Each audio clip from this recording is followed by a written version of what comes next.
Hey, what's up guys? Ben here. For about 5 or 6 years I've been wanting to build me a Foxbody, and I finally found one. This is an 86 LX. It was originally a 4-cylinder car, and the person I bought it from had already started to do a swap on it, so it's got a rear end swap already that's in it and a couple of other small things. But this is just the start of the video. Like I said, I'm a little late to the party. I've already bought a lot of parts for it, just kind of give you a little rundown of what the plan is and everything like that. So appreciate you watching. Thanks again. All right guys, so this is my 86 Foxbody 4i. I found one, no rust or anything like that. Obviously you need some paint work because this is not going to be the final color. A couple of small little dings and stuff like that, a little pinch that's right here, that should pop out fine. But other than that, pretty much a clean, smooth car. Needs a couple of trim pieces. I've already removed taillights, obviously a bath. Moving into the inside, you know, there's nothing that's in here. I've gutted out completely. I took away all of the old sound deadening material because I have brand new stuff that's going to be going in. As you can see here, I've sourced myself also. This is a built 306. It's got a scat crank in it, pistons, rods, basically like a built bottom end. And you can see right here, it's got SVO heads. Electric water pump, which I'm going to end up replacing that with just a standard mechanical water pump. Victor Jr. intake, you can see that right there. And other than that, it's got a built, like I said, 306. The transmission that I got with it is a C4, which also has a shift kit and gears in it. And I'm just going to do a little bit more walk around.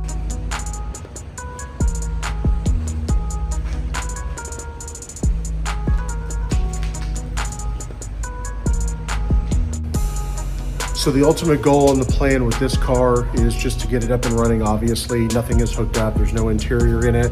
I have bought brand new Holley Sniper 2 CEFI kit, the master kit that's got the fuel and everything. So it's going to be all encompassed with the PCM that comes with it. Because I'm not a huge electrical guy, but I know a little bit about electrical, or enough to get me by. So I'm going to run the entire Holley Sniper 2 kit with fuel system. Right here on this pallet, I've got a brand new interior. Basically, everything has been bought by LMR. You can see I've got a Ford Performance aluminum drive shaft right there. A lot of 5.0 Resto stuff that's on that. This big box right here has the front seats that are in it. Those are tracks, and this box right here actually has the cloth to rewrap a factory rear seat. I do have the rear seats. It's in a plastic bag down there. And then the bench I still have sitting at home. Right now, I'm just in my shop. That is brand new carpet with padding. I also got this sound deadening material right here, which is what they use for like car stereo systems.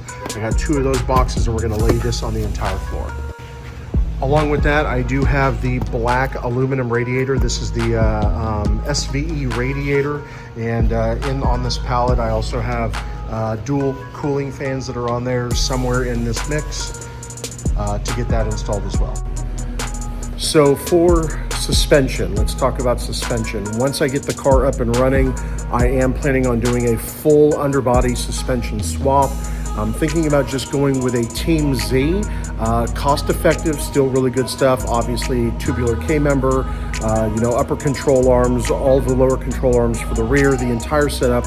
We're gonna take this thing, put it up on the rack, rip out everything underneath, and we're talking about full rear end, new gear set. I don't know if I'm going to stay with a 4-lug, but if I'm going to do everything, I might as well go ahead and swap everything out to a 5-lug. And I say that because in this pile over here, I actually have I've actually got Cobra spindles already, so for 5-lug. So I might just go ahead and do that along with the rear axles and everything like that. One thing that I haven't really thought about is if I want to go with power steering, I'll go with a manual rack. If I do power steering, I was thinking about the Hydro Boost from the Cobra, which is kind of nice. But I don't know if, because these cars are so light and the front end is really light, I don't know if maybe I should just go with the manual rack. You know, comment if whatever you think, what do you think that's going to be? All right, so moving along a little bit more, let's talk about the exterior. Like I said, it doesn't need a whole lot of body work. I am going to get a cowl hood for it, not a 4-inch, but I'm just going to do the short 2.5-inch cal hood for it, with some pins, hood pins, just the push button, not the ones with the pin on the hood. I want to do the push button like on a Super Snake. You can see right here, there's a couple of dings, you know, right there as well. But for the most part, everything is very straight and very well put together. So now let's talk about color. This is not going to be the final color. What I did was I talked to my wife and I said, look, I'm gonna build the car the way I want it, and you pick the color. And she gravitated immediately towards some sort of a shade of purple, which I'm a huge advocate of. I love purple on a car. I work at a Dodge dealership, so crazy plum purple on the Challenger and Charger and the old school cars have always been an eye catcher. So we have come up with a couple of options, and what I did is I decided to go on Amazon and buy a couple of vinyl wraps, just samples, right? Small rolls of different shades of purple so we can look at it. And I think we may have come to an agreement on which purple we're gonna do, but it's gonna be this, okay? In purple, and it's gonna be a darker, like a medium dark purple, not lavender or anything like that, but it's definitely gonna have some flake to it, definitely gonna have some sparkle and shine to it. And then we'll talk about the wheel combination. So this car came with a drag pack. As you can see, it's got skinnies up front, it's got big ones on the rear. One of the reasons why I thought about sticking with a 4-lug combo is because I like this classic look, and these are already 4-lug wheels. So if I stay with 4-lug, I'll keep this drag pack on it. If I don't, then I'd have to get new wheels for a drag pack. Even though I really don't plan on drag racing, LOL, we all know how that goes. But let's talk about the wheels. So this car right here will sit low. It will be a deep, medium to deep dark purple with a lot of flake, a lot of glitter in it.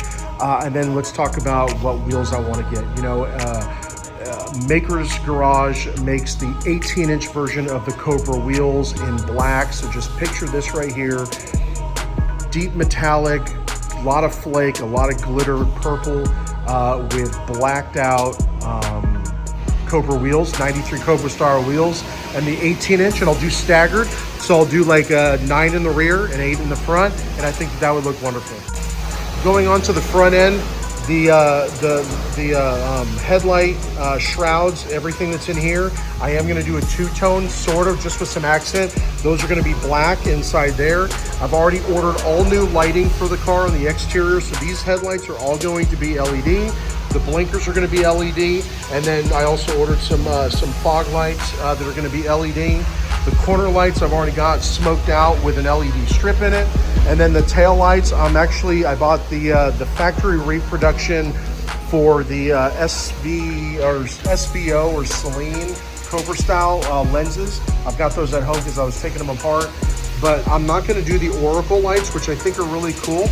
But I'm gonna do last fit light bulbs. And here's what I can tell you. I've outfitted last fit lights on all of my cars for turn signals and LEDs. If it didn't already have LED, they are an amazing bulb. They come with a warranty on them, and they're just outstanding.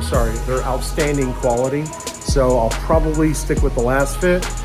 Moving on to the interior, some other things. Again, comment below. I like the Dakota digital dashes with the GPS set speedometer, but I'm not 100% sure I want to go that way. Since I'm running a Holley Sniper 2 system, I really thought about going ahead and upgrading to the Holley Pro Dash. The 12-inch dash, customizing the bezel, because I actually have 2 more bezels that are just like this in the car, and I'm not afraid to cut one up and kind of do some molding. But I've thought about that. And then of course I'm going to do a full stereo system. Since I'm sound deadening the entire inside of the car, I'm going to do that. Probably do some like Hertz or Focal component speakers, a single DIN radio. They make some now that have got Apple CarPlay and Android Auto, so that's really good. And then probably just do a single sub in the back, maybe like just a 10-inch. Should have plenty of sound for what I really want. So. And the last part of this really is this is not going to be the final engine and transmission for the car. There was a really good deal that I got on it. You know, this built 306, which did run nitrous, ran 2 kits on it, and the transmission were a really good buy by a buddy of mine. I picked him up for like $3,000 for all of it, and he had all kinds of other stuff. I've already sold off the old MSD ignition, but anyways, ultimately what I'd like to do is like a 347 stroker with a TKX manual transmission. That's really what I would love to do. Maybe do a single turbo kit on that. You know, I'm not looking for anything super wild. Maybe 550, 600 horsepower I think would be wonderful in this car, because as you guys all know, these cars are so light, a little bit of power goes a long way. So let me know what you guys think. Tell me your some comments in the down below. Tell me what you thought, what your thoughts are on the color, wheel option that I'm going to be going with, different kinds of setup. Appreciate you watching once again, and I'll try to stay up on doing some additional work. Interior hopefully is going to get started here in the next couple of weeks. Thanks again for watching.